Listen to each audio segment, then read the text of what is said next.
Welcome sa munting YouTube channel natin guys. Please support my videos. Like, comment and subscribe lang po mga idolo. Maraming salamat po. Story Present, Myriad World Inventory Box. Kabanata 671. Mengzo, be good. It's okay. Don't cry. Nag-squat muna si Huang Feng at inaliw ang batang babae, si Zhu Mengzo. Pagkatapos noon, hinawakan niya ang kamay niya at naglakad papunta kay Zhu Lingyon.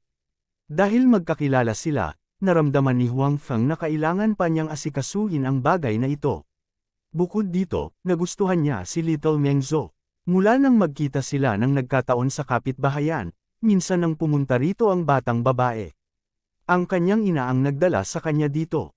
Gustong makita ng maliit na batang babae si Xiaobai, kaya't siya ay gumawa ng kaguluhan at hiniling sa kanyang ina na dalhin siya dito. Gayunpaman, mukhang abala si Zhu Lingyon.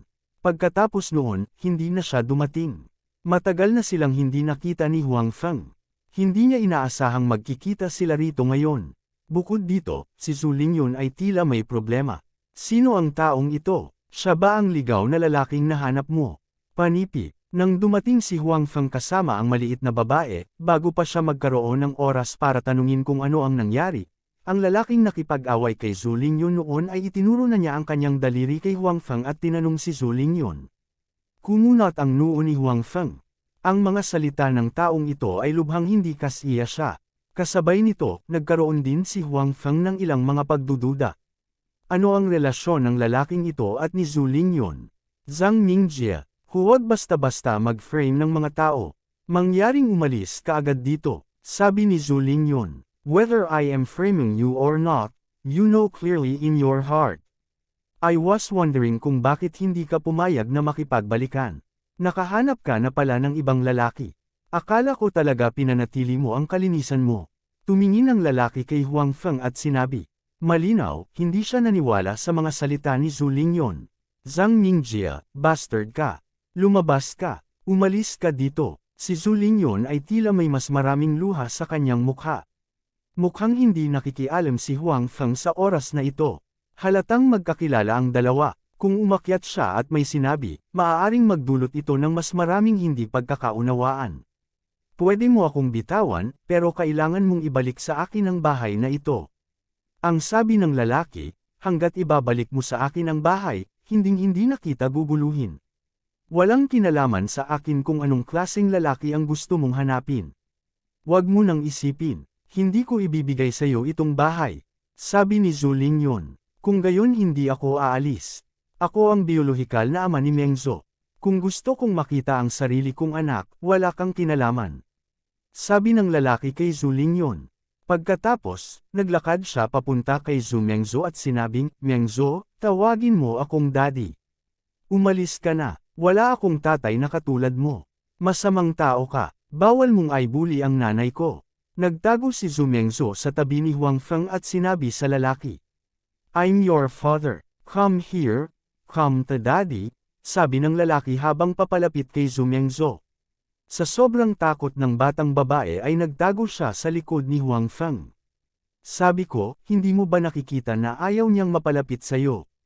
Please umalis ka na. Pinuprotektahan ni Huang Feng si Zhu Mengzo at sinabi sa lalaki. Ano ang kinalaman nito sa iyo? Kausap ko ang anak ko. Wala itong kinalaman sa iyo. Tumingin ang lalaki kay Huang Feng at sinabing, at saka, huwag mong isipin na mayroon kang mayaman na babae dahil lang nakuha mo ang asong iyon na si Zhu Lingyon. Sabihin ko sa iyo, wala nang paraan. Akin ang bahay na ito. Ibinigay ko ito sa kanya noon. Ngayon gusto ko itong ibalik. Pagkatapos noon, nilingan niya si Zhu Lingyon at sinabing, Zhu Lingyon, asong babae ka. Isa kang matandang baka na kumakain ng batang damo. Talagang ginagamit mo ang bahay ko para suportahan ang isang lalaki. Napakawalanjiya mo talaga. Ibalik mo sa akin ang bahay. Sampal. Pagkasabi pa lang ng lalaki ay naramdaman niyang sinampal ang mukha nito. Lumingon siya para tingnan si Huang Feng at galit na sinabi, Seek your mother. Ang lakas ng loob mong suntukin ako. Bubugbugin kita hanggang kamatayan, bastard. Panipi. Habang nagsasalita siya, sinuntok na ng lalaki si Huang Feng. Sa sobrang takot ng batang babae ay napasigaw siya. Ginamit ni Huang Feng ang kanyang kabilang kamay at bahagyang hinawakan ang kanyang braso. Bigla siyang hindi makagalaw. Sinaktan kita kasi gusto kong malinis ang bibig mo, sabi ni Huang Feng. Pagkatapos noon, muli niyang sinampal ang lalaki at pinalipad ito. Sila ay nananakit ng mga tao. Sila ay nananakit ng mga tao. Tawagan ang pulis at arestuhin ang pares ng mga asong ito. Matapos ihampas ni Huang Feng ang lalaki sa lupa, hindi siya agad bumangon. Sa halip, gamulong siya sa lupa na parang shrew. Sabay sigaw niya na tumawag ng pulis ang mga tao sa paligid niya. Gayunpaman, maraming tao sa paligid, ngunit walang tumulong sa kanya na tumawag sa pulisya. Gayunpaman, itinuro din ng mga taong ito sina Huang Feng at Zhu Lingyun sa oras na ito. Hindi nila alam kung ano ang nangyayari. Gayunpaman, nang marinig nilang sinabi ng lalaki sa lupa na ang batang babae ay kanyang anak at hindi tumanggi si Zhu Lingyun, halatang naniniwala ang mga tao sa kanyang paligid. Gayunpaman, dumating pa rin ang mga pulis. Hindi ang mga tao sa paligid ang tumawag ng pulis, kundi ang mga security guard sa komunidad. Dati, nakita nilang may away dito kaya tumawag sila ng pulis. Anong meron? Maghiwa-hiwalay. Maghiwa-hiwalay. Walang makikita. Pagdating ng mga pulis, gusto na nilang maghiwa-hiwalay ang mga tao sa kanilang paligid. Gayunpaman, bagamat umalis ang mga taong nanunood ng kasiyahan, hindi sila nakalayo. Malinaw, gusto nilang lahat na makita ang follow-up na pag-unlad ng bagay. Sino ang nanggugulo? Lumapit ang nangungunang pulis at nagtanong. Gayunpaman, nang makita niya si Huang Feng, halatang nagulat siya. Then, he said with enthusiasm, "Oh, Mr. Huang, Mr. Huang, anong nangyari dito? Nataman ka ba?" Habang nagsasalita siya, sinulyapan niya ang lalaking nasa lupa. Napaka-unfriendly ng titig niya. Malinaw, naisip niya na si Huang Feng ay binugbog ng lalaking nasa lupa. Nagulat si Huang Feng sa kanyang mga sinabi. "Kilala mo ba ako?" "Oo, kasama ko si Director Wang dati. Nakita ko na si Mr.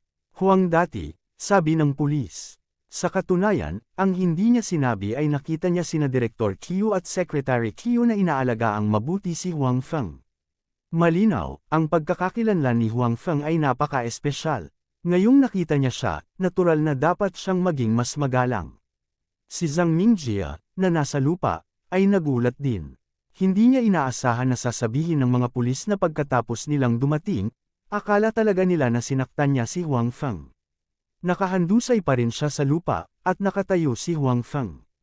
Paano niya siya natamon? Noong una ay umaasa siya na tutulungan siya ng mga pulis pagkatapos nilang dumating, ngunit ngayon ay tila kilala na ng mga pulis na ito ang lalaking ito. Kung ganoon, tiyak na mahihirapan siya. Kaya naman, tumayo si Zhang Mingjie mula sa lupa at sinabi kay Zhu Lingyun, "Hintayin mo ako." Halatang hindi pa rin siya sumusuko sa pagbabalik ng kanyang bahay. Puno ng kalungkutan ang mukha ni Zhu Lingyun, ngunit wala siyang sinabi. Nang matapos si Zhang Mingjie, gusto na niyang umalis. Tumingin ang nangungunang pulis kay Huang Feng. Malinaw, gusto niyang marinig ang opinyon ni Huang Feng. Si Huang Feng, gayunpaman, ay umiling. Kahit na inaresto nila si Zhang Mingjie ngayon, walang dahilan para ikulong siya. At saka, hindi niya alam kung ano ang nangyayari, kaya ayaw niyang pigilan si Zhang Mingjie na umalis. Kabanata 672. Kung maglakas loob kang saktan ng mag-ina, ipapaalam ko sa iyo ang kahihinatnan. Sinabi ni Huang Feng kay Zhang Mingjie, na naghahanda ng umalis. Gusto ni Zhang Mingjie na magsabi ng ilang salita, ngunit nang makita niya ang mga pulis sa tabi ni Huang Feng, pinili niyang manahimik. Gayunpaman, hindi niya binitawan ang ideya na hilingin ang bahay. Kung hindi niya ito makuha sa unang pagkakataon, hihilingin niya ito sa pangalawang pagkakataon. Kung hindi gumana ang pangalawang pagkakataon, hihingi niya ito sa pangatlong beses. Hanggat hindi siya lumabag sa batas, gaano man kalapit si Huang Feng at ang mga pulis, wala siyang magagawa sa kanya. "Well, wala nang iba. Thank you for today," sabi ni Huang Feng sa nangungunang pulis. "Mr. Huang, masyado kang magalang. Kung meron man, tawagan mo lang ako." Magalang na sabi ng pulis. Okay. Pagkaalis ni Zhang Mingjie at ng mga pulis, alam ng mga tao sa paligid na wala ng drama na dapat panuurin at unti-unting naghiwa-hiwalay. Anong nangyayari? Hinawakan ni Huang Feng ang kamay ni Zhu Mengzhuo at lumapit kay Zhu Lingyon. Si Zhu Lingyon ay humihikbi ng mahina. Obviously, walang paraan para kumalma siya sa maikling panahon. May coffee shop sa tabi. Tara doon tayo umupo, sinabi ni Huang Feng kay Zhu Lingyon. Si Bai Xiaoro ay nasa bahay. Sa oras na ito, kung may mga tagalabas, natakot si Huang Feng na hindi masabi ni Zhu Lingyon ang nasa puso niya. Nang marinig ang mungkahi ni Huang Feng, tumanggaw si Zhu Lingyon, at naglakad din si Zhu Mengzhuo sa kanyang tabi. Hinawakan niya ang kamay niya at sinabing, "Mom, don't cry." Sa susunod na dumating ang masamang tao, sisipain siya ni Mengzhuo. Kung hindi siya matalo ni Mengzhuo, nandyan pa si Tito. Paprotektahan tayo ni Uncle. Well, alam ni Mama. Hinawakan ni Zhu Lingyon ang ulo ng kanyang anak at sa wakas ay ngumiti ng maluwag. 3 tao, 2 matanda at 1 bata, ang dumating sa coffee shop. Umorder si Huang Feng ng kape at pagkatapos ay tumingin kay Zhu Lingyon, na kumalma, at sinabing, "Ano ang nangyari ngayon? Kilala mo yung lalaking yun?" "Panipi." Tumanggo si Zhu Lingyon at sinabing, "Oo, ang pangalan niya ay Zhang Mingjie." Tumingin siya sa kanyang anak at sinabing, "Siya rin ang ama ni Mengzhuo." "Wala akong ama, hindi ko siya tatay. Isa siyang masamang tao." Nang marinig ang mga salita ng kanyang ina, sumigaw si Zhu Mengzhuo nang hindi nasisiyahan. Puno ng hinanakit ang mukha niya. Bago ngayon, nagtataka pa rin siya kung bakit wala siyang ama. Ang iba pang mga bata ay lahat ay may mga ama. Naisip pa niya na ang kanyang ama ay isang dakilang bayani. Gayunpaman, ngayon, sa wakas ay nakita niya ang kanyang ama, ngunit hindi siya masaya. Sa paningin niya, masamang tao ang lalaking iyon na magpapaiyak sa kanyang ina. Hindi siya ang kanyang ama. Saglit na inaliw ni Zhu Lingyon ang kanyang anak, pagkatapos ay tumingin kay Huang Feng at nagpatuloy, "Ngayon, pumunta siya rito para kunin ang bahay." Kung tutuusin, tinulungan siya ni Huang Feng, at talagang kailangan ni Zhu Lingyon na maghanap ng makakausap, kaya wala siyang itinago kay Huang Feng. "Sa kanya ba ang bahay na ito?" tanong ni Huang Feng. "Hindi," sabi ni Zhu Lingyon. "Maaaring noon pa, ngunit hindi na ngayon," sabi ni Guning. Pagkatapos noon, sinabi ni Zhu Lingyon kay Huang Feng ang tungkol sa relasyon nila ni Zhang Mingjie. Nagkakilala sina Zhu Lingyon at Zhang Mingjie sa kolehiyo. Maganda si Zhu Lingyon, kaya natural na marami siyang humahabol. Si Zhang Mingjie ay isa sa mga humahabol sa kanya. Sa huli, naisip ni Zhu Lingyon na siya ay isang tapat na tao, kaya pinili niya siya sa napakaraming humahabol. Gayunpaman, hindi inaasahan ni Guning na si Zhang Mingjie ay nagpanggap lamang na tapat sa kanyang harapan upang makuha ang kanyang pabor. Sa paglipas ng panahon, mas nakilala niya si Zhang Mingjie. Gayunpaman, sa oras na iyon, siya ay kalahating naakit at kalahating pinilit ni Zhang Mingjie. Sa makatuwid, hindi niya piniling iwan si Zhang Mingjie. Sa halip, naisip niya na matutulungan niya itong baguhin ang ilan sa masasamang ugali nito. Pagkatapos nilang magtapos, si Zhu Lingyon ay nagtrabaho ng husto, habang si Zhang Mingjie ay tamad at ayaw magtrabaho. Hinintay niya lang na suportahan siya ni Zhu Lingyon. Sa oras na iyon, si Zhu Lingyon ay labis na nadismaya sa kanya. Gayunpaman, nang malapit na siyang makipaghiwalay kay Zhang Mingjie, nalaman niyang buntis siya ng hindi inaasahan. Para sa kapakanan ng bata sa kanyang tiyan, hindi pinili ni Zhu Lingyon na makipaghiwalay kay Zhang Mingjie. Nag-propose din si Zhang Mingjie na magpakasal, ngunit tiyak na kailangan nilang bumili ng bahay bago sila ikasal. Ang bahay sa komunidad na tinitirhan ngayon ni Huang Feng ay binili nilang magkasama. Bagamat sinabing sabay nilang binili ito, karamihan sa pera ay binayaran ni Zhu Lingyon. Wala siyang masyadong pera. Pagkatapos ng lahat, siya ay nagtapos lamang sa kolehiyo na kailangang suportahan si Zhang Mingjie. Wala na siyang masyadong pera. Ang kanyang pera ay ibinigay ng kanyang mga magulang. Malaking bahagi nito ay hiniram ng kanyang mga magulang para lamang matulungan ang kanilang anak na babae. Maliit na bahagi lang nito ang ginamit ni Zhang Mingjie. Noong panahong iyon, hindi pa ganoon kataas ang presyo ng pabahay sa komunidad na ito, kaya sabay pa rin silang bumili ng bahay. Gayunpaman, sa ilalim ng pagpilit ni Zhang Mingjie, isinulat ng may-ari ng bahay ang kanilang mga pangalan. Sa oras na iyon, walang pakialam si Zhu Lingyon tungkol dito. Anyway, kailangan nilang tumira, kaya hindi mahalaga kung kaninong pangalan ang nakasulat. Noong naghahanda si Zhu Lingyon na pakasalan si Zhang Mingjia, si Zhang Mingjia ay nakipag-ugnay sa isang mayamang babae at direktang bumalik para makipaghiwalay kay Zhu Lingyon. Sa oras na iyon, si Zhu Lingyon ay walang gaanong nararamdaman para sa kanya. Pinili niyang pakasalan ito noon dahil iniisip niya ang anak sa kanyang tiyan. Ayaw niyang ipanganak ang bata na walang ama. Pero ngayon, matapos makipagrelasyon si Zhang Mingjia sa isang mayamang babae, wala na siyang pakialam sa dati nilang relasyon. Wala rin siyang pakialam sa bata sa tiyan ni Zhu Lingyon. Desidido siyang nag-propose na makipaghiwalay. Hindi siya makumbinsi ni Zhu Lingyon, kaya naghiwalay sila. Sa huli, hiniling lamang ni Zhu Lingyon na iwan sa kanya ang bahay at ang bata sa kanyang tiyan. Tungkol naman sa pera na inilabas ni Zhang Mingjia, pinahiram din niya ito sa kanya.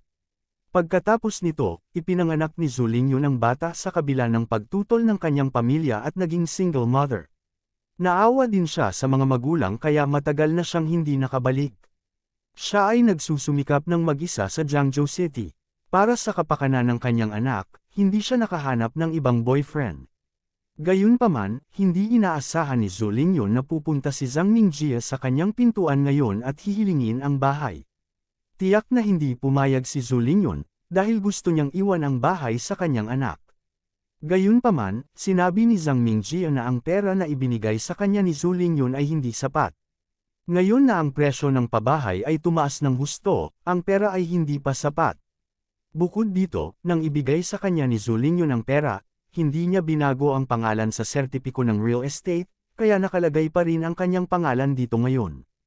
Kaya naman, iginiit niya na may parte siya ng bahay. Kasalanan din ni Zhu Lingyon ang pagiging pabaya noong panahong iyon. Gusto lang niyang putulin ang relasyon kay Zhang Mingjia sa lalong madaling panahon. Hindi niya inaasahan na magiging napakawalan siya ni Zhang Mingjia at babalik para hingin ang bahay. Kabanata 673. Hindi ko inaasahan na siya ay napakawalan siya. Ngayon, hindi lang niya gustong ibalik ang pera, ngunit gusto niya rin ang buong bahay pagkatapos makita ang halaga ng bahay dito, sabi ni Zhu Lingyon.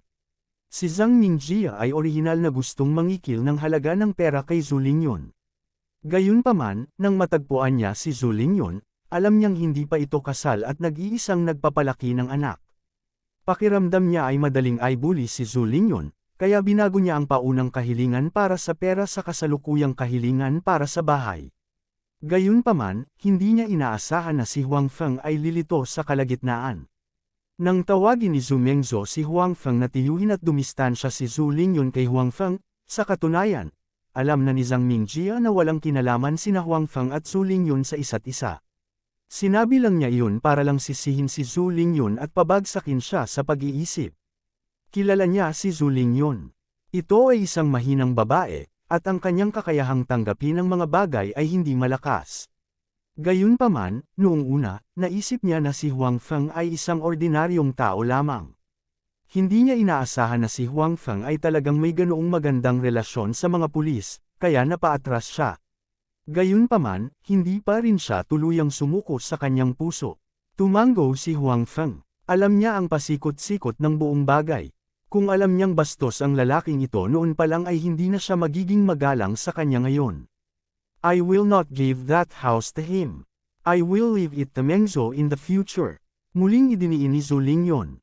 Bagamat mahina ang ugali niya, halatang hindi siya madaling makikipagkompromiso sa bagay na ito. Tumango si Huang Feng at sinabing, ganito dapat. Hindi ko akalain na ang taong iyon ay madaling sumuko. Sa susunod, kung guguluhin kanya ulit, maaari mo akong tawagan. Bagamat hindi gaanong kilala ni Huang Feng si Zhang Mingjia, mula sa pagsasalaysay ni Zhu Lingyon at pagganap ni Zhang Mingjia bago umalis, naramdaman ni Huang Feng na hindi madaling susuko ang kabilang partido. Hindi niya palaging makakasama si Zhu Lingyon, kaya maaari lang niyang hilingin sa kanya na tawagan siya kung may nangyari. Tumango si Zhu Lingyon. Tila kay Huang Feng lang ang maaasahan niya ngayon. Otherwise, kung mag-isa lang siya, hindi talaga siya ang kalaban ng rascal. Huang Feng, salamat. Hindi inaasahan ni Zhu Lingyon na ang binatang ito, na hindi sinasadyang nakilala ng kanyang anak na babae, ay talagang magiging suporta niya ngayon. You're welcome. Ayokong mabuli si Lovely Mengzhou, Mengzhou, di ba? Nakangiting tumingin si Huang Feng kay Zhu Mengzhou sa tabi niya. Si Zhu Mengzhou ay desperadong tumango at sinabing, si Uncle ang pinakamaganda. Paano kung ikaw ang maging ama ko? Hindi ko gusto ang taong iyon. Ayokong maging ama ko siya. Tuldok. Ubu. Iinom na sana si Huang Feng ng kape, ngunit bigla siyang nabulunan sa sinabi ni Zhu Mengzhou.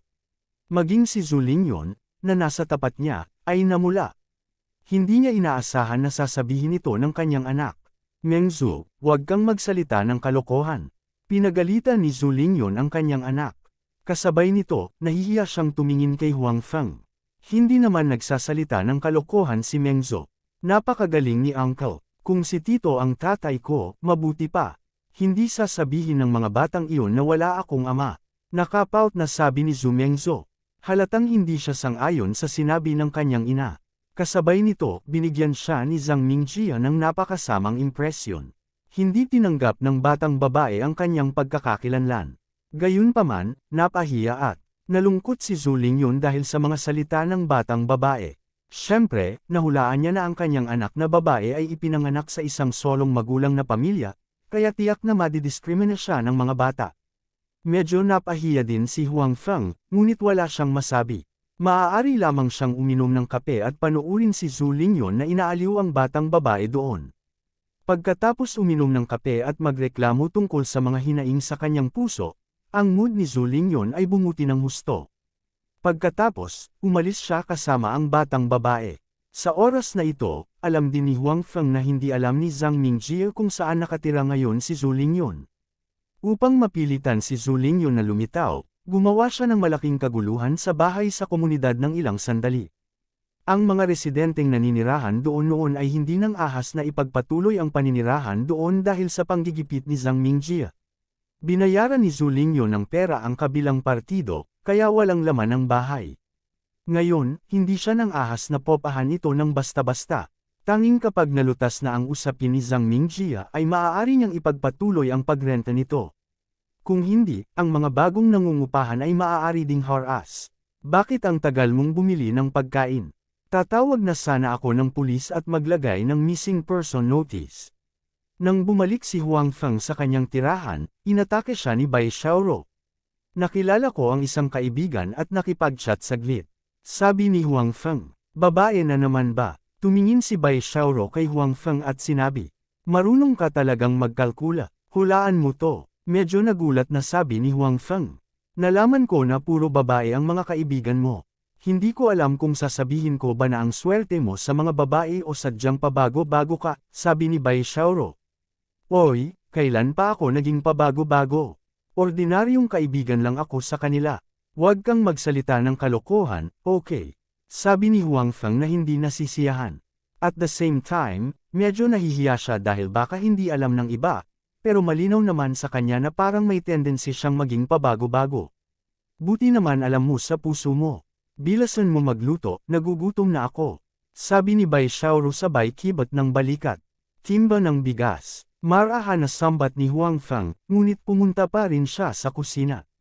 Pang pang pang, may kumatok sa pinto. Sumigaw si Huang Feng sa kusina, Bai Xiaoro, buksan mo ang pinto, abala ako. Malamang isa sa mga kaibigan mong babae ang naghahanap sa'yo. Sabi ni Bai Xiaoro habang binubuksan ang pinto.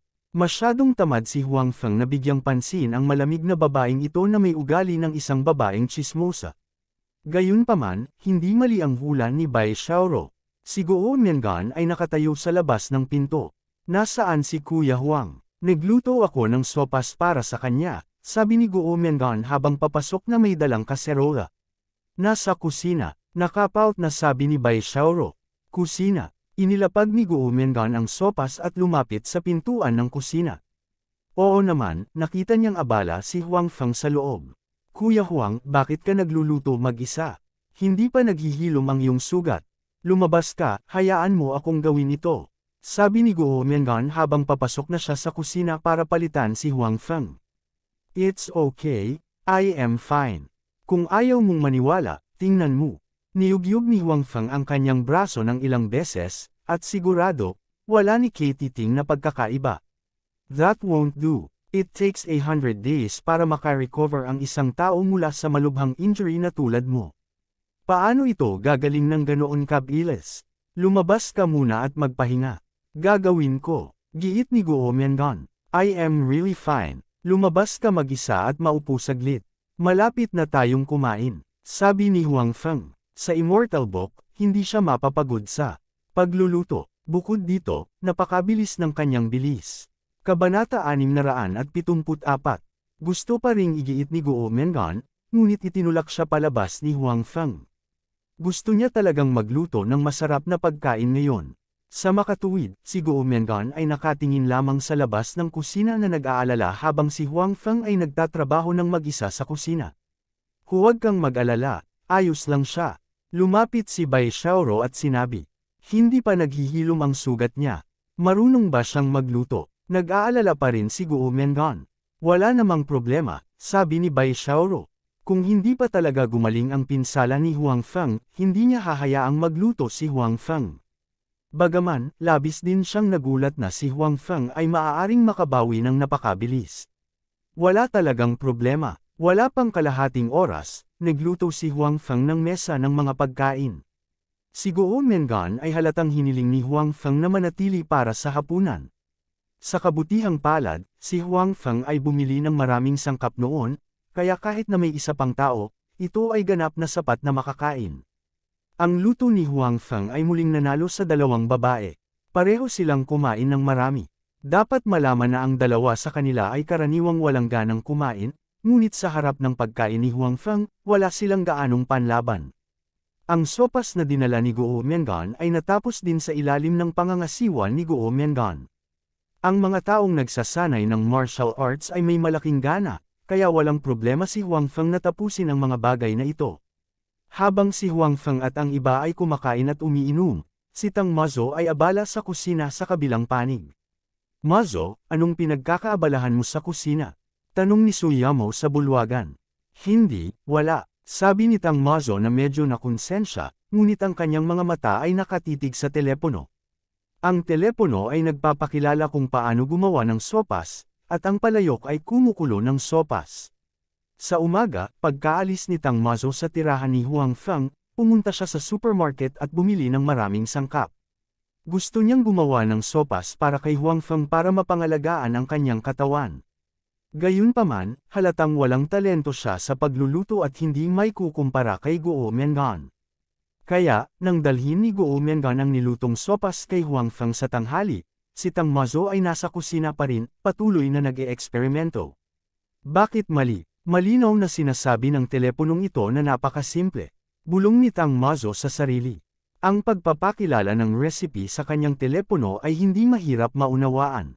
Gayunpaman, nang sinubukan niyang gawin ito sa kanyang sarili, lahat ng uri ng mga problema ay patuloy na lumalabas. Dahil dito, hindi pa rin siya tapos sa paggawa ng sopas kahit nalampas na sa tanghalian.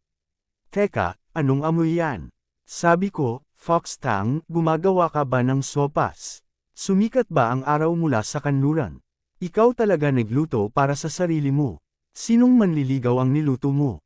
Sa pintuan ng kusina, nakasandal si Xi Mengzhou sa frame ng pinto.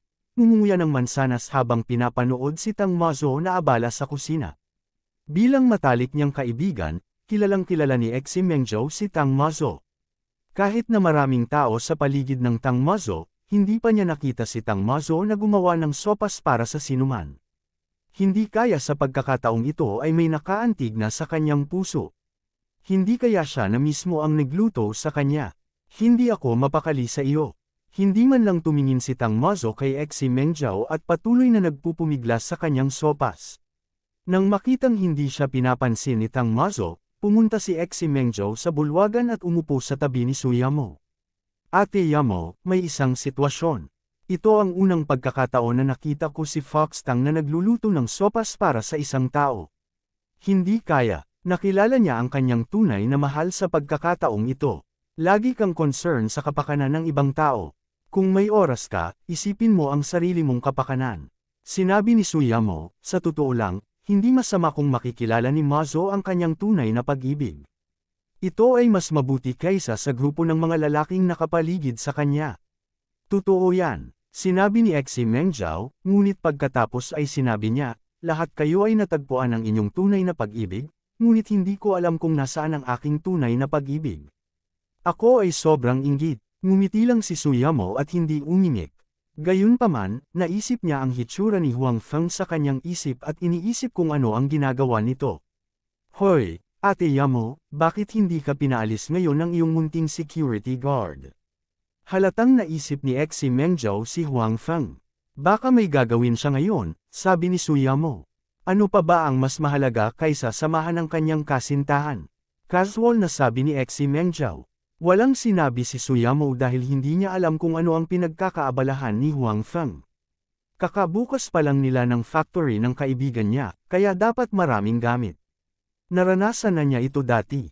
Gayunpaman, bagamat alam niyang abala si Huang Feng, bahagyang nadismaya si Suyamo na hindi siya nakatanggap ng tawag mula kay Huang Feng noong weekend. Nang makaramdam ng pagkadismaya si Suyamo, tumunog ang kanyang telepono. Parang may naramdaman siya at dali-daling kinuha ang phone niya para tingnan. Sa katunayan, ito ang numero na naisip niya. Lumiwanag agad ang mukha niya. Ate Yamo, nakatingin sa'yo, alam kong yung munting security guard na yon ang tumawag. I'd better go, otherwise, papakainin ako ng dog food ninyong lahat. Bumalik si Xi Mengzhou sa kanyang silid na may hawak na mansana sa kanyang bibig. Si Suyamo ay medyo napahiya sa mga salita ni Xi Mengzhou. Tama ang hula ni Xi Mengzhou. Ang tawag sa telepono na ito ay galing talaga kay Huang Feng. Kumusta, Huang Feng? Mabilis na kinuha ni Suyamo ang telepono pagkaalis ni Xi Mengzhou. Yamo, anong ginagawa mo? Ang boses ni Huang Feng ay nanggaling sa kabilang dulo ng telepono. Sa orihinal, nakalimutan na ni Huang Feng na weekend na. Tutal, 1 taon na siyang nanatili sa ibang espasyo, kaya normal na sa kanya na makalimutan ang oras sa realidad. Kung hindi dahil sa magandang alaala niya, marami na siyang nakalimutan sa realidad. Pagkatapos ng lahat, pagkatapos maranasan ang napakaraming bagay, paghaluin niya ang katotohanan at iba pang mga espasyo. Wala lang, nanunood ako ng TV. Tumingin si Suyamo sa TV na nasa harapan niya na naka-freeze na at sinabing, kung wala kang gagawin, paano ang paglabas para mamasyal? Sabi ni Huang Feng. Originally, pupunta siya sa brewery, but knowing that it was the weekend, natural na hindi siya pumunta pansamantala. Mas mahalaga na samahan muna ang kanyang kasintahan, lalo na kapag nasa paligid si Suyamo. Naramdaman ni Huang Feng na may utang siya kay Suyamo, kaya natural, kailangan niyang maging mas matulungin. Okay. Hindi man lang inisip ni Suyamo ang tungkol dito at masayang sumang-ayon. Sige, sasanduan kita, sabi ni Huang Feng. Sige, hihintayin kita, sabi ni Suyamo.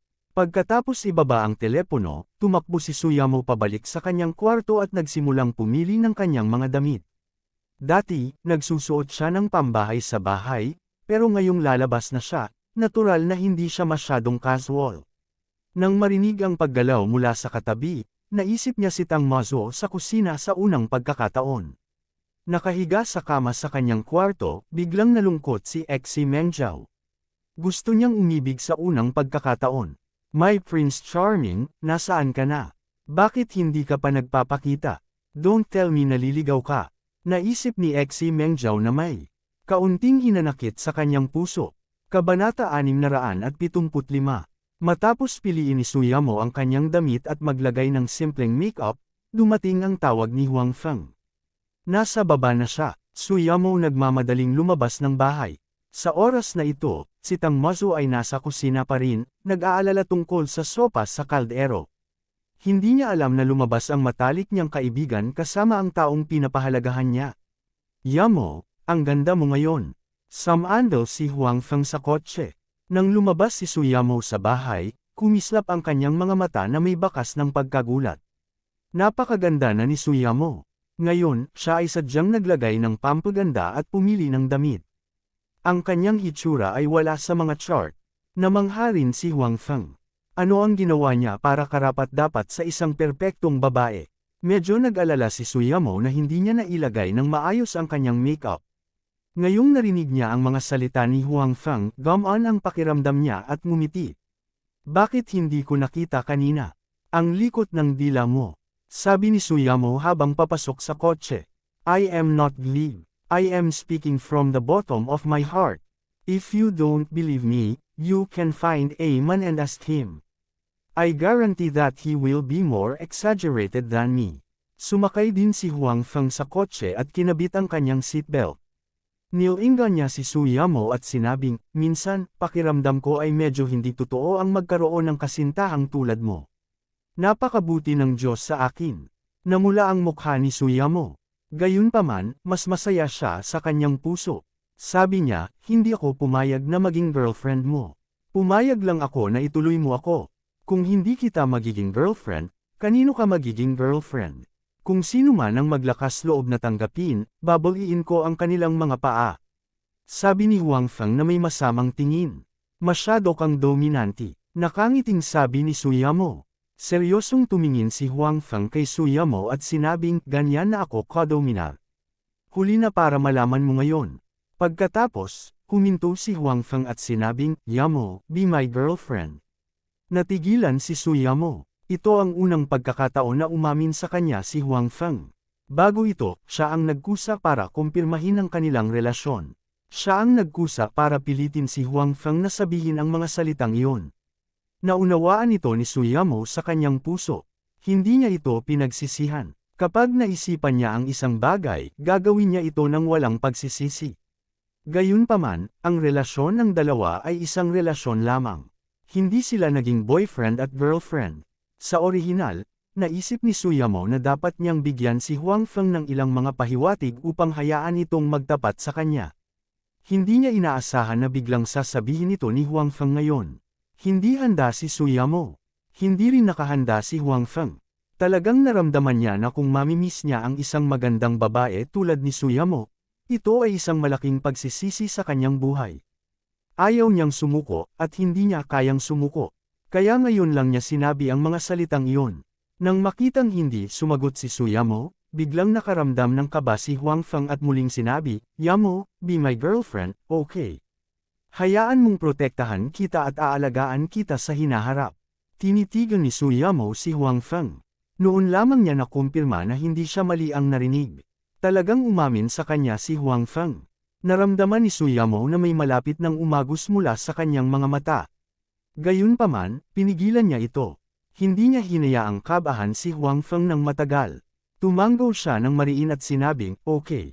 Ang saad ni Su Yamo ay hindi nagmamadaling sagot. Sa totoo lang, matagal na niyang iniisip ang relasyon ng dalawa. Mula nang magpahiwatig siya kay Huang Feng, alam na niya ang tunay niyang nararamdaman. Ngayong, pumayag na siya kay Huang Feng, sinusunod lang niya ang kanyang panloob na pag-iisip. Nang marinig ni Huang Feng ang sang-ayon na sagot ni Su Yamo, agad siyang nakahinga ng maluwag. Medyo natuwa siya at yumuko para yakapin si Su Yamo. Masayang sabi niya, that's great. Buti na lang pumayag ka. Yamo, I will really treat you well in the future. Sa oras na ito, tila nakalimutan na ni Huang Feng ang tungkol sa iba pang kababaihan sa paligid niya. Si Su Yamo lang ang nasa puso niya. Masaya siya na magkakaroon siya ng ganoong kasintahan. Tuwang-tuwa din si Su Yamo. Hindi niya itinulak si Huang Feng palayo. Sa halip, niyakap niya ang baywang ni Huang Feng. Puno ng ngiti ang mukha niya. I just promised you, and you're taking advantage of me. How is this taking advantage? I'm hugging my girlfriend. That's right and proper. Binitawan ni Huang Feng si Su Yamo at sinabi. Pagkatapos, ang kanyang ulo ay sumandal kay Su Yamo. Mabilis niyang hinalikan ang mukha nito at sinabing, this is taking advantage. Natigilan si Su Yamo sa biglaang pag-atake ni Huang Feng. Nang mag-react siya, bumalik na si Huang Feng sa kanyang upuan. Muli niyang sinuot ang seatbelt at nakangiting lumingon sa kanya. Pulang-pula ang mukha ni Su Yamo, at mas nahihiya ang kanyang puso. Sabi niya, Huang Feng, pervert ka. Nagsisisi akong nangako sa iyo. Gayunpaman, kahit na sinabi ng kanyang bibig, ang puso ni Su Yamo ay hindi galit. Nakita din ni Huang Feng na hindi talaga galit si Su Yamo. Tumawa siya at sinabing, nagsisi ka ngayon. Huli na, kapag nakasakay ka na sa bangka ko, huwag mo nang isipin ang pagbaba. Haha, panipi, gaya ng sinabi ni Huang Feng, naapakan na niya ang accelerator. Ang suspension na sports car na ito na maaari lamang tumakbo sa lupa pansamantala ay biglang sumugod palabas. Ang dalawang tao sa kotse ay walang kaunting kakulangan sa ginhawa. Hindi naman talaga galit si Suyamo, kaya wala siyang sinabi tungkol kay Huang Feng. Sa oras na ito, naramdaman din niya na ang kotse na ito ay hindi pangkaraniwan. Bagamat nakita na niya ang kotseng ito noon, hindi pa siya nakasakay dito. Ngayon alam niya na ang pakiramdam ng pag-upo dito ay napakasarap. Saan mo nabili itong sasakyan? Ang ganda talaga. Si Suyamo mismo ay may kotse din. Bagamat wala siyang malalim na pag-unawa sa mga kotse, alam niya na ang kotse na ito ay talagang isang magandang kotse mula sa kaginhawaan ng pag-upo sa loob. It was custom made. Ang presyo ay hindi mura, ngunit ito ay tiyak na sulit. Sabi ni Huang Feng. Ayaw pa rin niyang sabihin kay Suyamo ang tungkol sa storage box, kaya maaari lang siyang gumawa ng kasinungalingan para linlangan siya. Sa kabutihang palad, ang kasinungalingang ito ay hindi isang malaking bagay. Medyo na-curious si Suyamo tungkol sa pagkakakilanlan ni Huang Feng. Si Huang Feng ay isang security guard lamang sa kanyang kumpanya. Nakapunta na rin siya sa lugar kung saan siya nakatira noon. Ito ay isang maliit na paupahang bahay lamang. Makakabili kaya ang gayong Huang Feng ng napakagandang sasakyan. Bukod dito, si Huang Feng ay nagbubukas pa rin ng isang pabrika kasama ang kanyang mga kaibigan. Kailangan din ito ng pera. Malinaw, si Huang Feng ay may ilang bagay na hindi niya alam. Gayunpaman, hindi sinasadya ni Suyamo na magtanong. Kung iyon ang kaso, ito ay walang kabuluhan. Kung gusto ni Huang Feng na sabihin sa kanya, sasabihin niya sa kanya kahit hindi siya nagtanong. Malinaw, hindi ngayon ang oras. Kailangan lang niyang maghintay ng matyaga. Kabanata 676. Sa hapon, pinananatili ni Huang Feng si Suyamo. Opisyal na ngayong nakumpirma ang kanilang relasyon, kaya't sila ay mas malapit kaysa karaniwan. Hindi bababasa, sa loob ng kalahating araw, si Suyamo ay laging nakahawak sa braso ni Huang Feng. Nasa honeymoon na ngayon, ang dalawa, kaya natural, ipinakita nila ang kanilang pagmamahal kahit saan, na naging dahilan upang tumanggap si Huang Feng ng maraming selos at inggit na titig. Si Suyamo at Huang Feng ay hindi mga taong mahilig mamili. Gayunpaman, iba ito kapag namimili sila sa taong nagustuhan nila. Mabilis na lumipas ang kalahating araw. Naramdaman pa nilang dalawa na kulang sila sa pamimili. Kinagabihan, nakahanap ang dalawa ng lugar na may magandang kapaligiran upang magkasamang maghapunan. Pagkatapos noon, naghiwalay ang dalawa. Pinauwi ni Huang Feng si Suyamo. Ito ay hindi na walang iba pang mga aktibidad. Noong una ay gusto ni Huang Feng na imbitahan si Suyamo na manood ng pelikula ng magkasama, ngunit may iba pa siyang dapat asikasuhin sa gabi, kaya maaari lang niyang pauwiin muna si Suyamo. Bagamat nakaramdam ng kaunting panghihinayang si Suyamo, ang dalawa ay naglaro ng magkasama sa loob ng kalahating araw, at siya ay medyo pagod. Hindi siya si Huang Feng na abnormal na malakas. Pagkatapos mamili ng kalahating araw, nakaramdam din ng pagod si Suyamo. Magpahinga ka ng maaga, hindi ako aakyat, kung sakaling saktan na naman ako ng babaeng si Exi Mengjiao. Sa ibaba, sinabi ni Huang Feng kay Suyamo na nasa tabi niya. Sa katunayan, hindi lang siya natatakot kay Exi Mengjiao, kundi pati na rin kay Suyamo. Bagamat napag-usapan na nilang dalawa ang nangyari sa kusina noong araw na iyon, kung aakyat si Huang Feng sa itaas, mahirap igarantya na hindi nila maaalala ang nangyari noong araw na iyon. Well, mag-isa kang magmaneho at mag-ingat, sabi ni Suyamo. Nang makitang aalis na si Suyamo, hinawakan ni Huang Feng ang braso ni Suyamo. Tumingin si Suyamo kay Huang Feng nang may pagkalito, hindi alam kung ano ang ibig niyang sabihin. May nakalimutan ka ba? Sinabi ni Huang Feng kay Suyamo na may kakaibang ngiti sa kanyang mukha. Anong nakalimutan ko? Hindi. Sinubukan ni Suyamo na alalahanin. Dinala niya ang lahat ng gamit niya at walang nakalimutan. Nakalimutan mo na ito. Itinuro ni Huang Feng ang kanyang pisngi at sinabi. Agad na naunawaan ni Suyamo ang kahulugan ni Huang Feng. Pagkatapos ng lahat, siya ay palihim na inatake ni Huang Feng ngayon. Paanong hindi niya malalaman? Kaya naman biglang namula ang mukha niya. Gusto niyang tumalikod at direktang umalis, ngunit nang makita niya ang umaasang mga mata ni Huang Feng, hindi niya matiis na tumanggi at bigan si Huang Feng. Mawa, namula si Suyamo at mabilis na hinalikan ang mukha ni Huang Feng. Pagkatapos noon, gusto na niyang umalis, ngunit niyakap siya ni Huang Feng at hinalikan siya sa mukha. Pagkatapos noon ay binitawan na niya ito. Huang Feng, isa kang pervert. Sabi ni Suyamo, pagkatapos ay tumalikod at nahihiyang tumakbo palayo. Si Huang Feng ay nakatayo sa parehong lugar at tumingin sa tumatakas na figure ni Suyamo. Dinilaan niya ang kanyang labi at bakas sa mukha niya ang isang mapagmataas na ngiti. Tiyak na gustong halikan ni Huang Feng ang bibig ni Suyamo, ngunit kung tutusin, kinumpirma pa lang nilang dalawa ang kanilang relasyon. Nahihiya talaga siyang gawin iyon. Gayunpaman, upang mahalikan ang pisngi ni Suyamo, lubos ding nasisiyahan si Huang Feng. Si Suyamo ay karaniwang tulad ng isang malakas na babae, ngunit sa aspetong ito, siya ay napakahiya. Hindi siya mas masama kaysa kay Ning Wushuang sa ibang panahon at espasyo. Sa pag-iisip kay Suyamo, nakaramdam ng hiya si Huang Feng sa kanyang puso.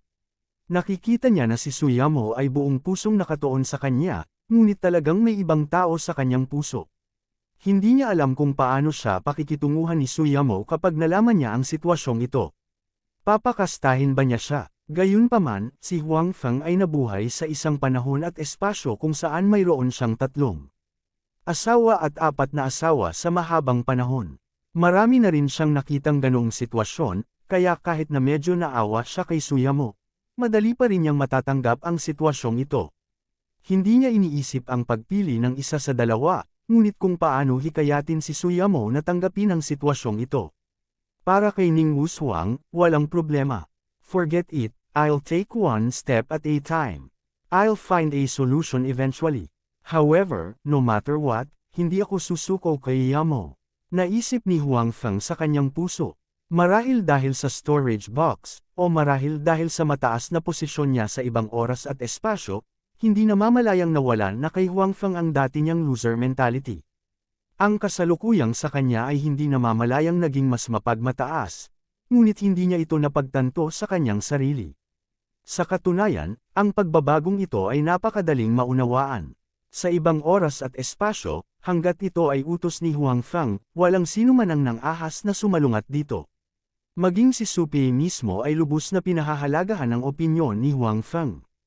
Matapos mabuhay sa ganoong sitwasyon sa loob ng 1 taon, kakaiba kung hindi magbabago ang mentalidad ni Huang Feng.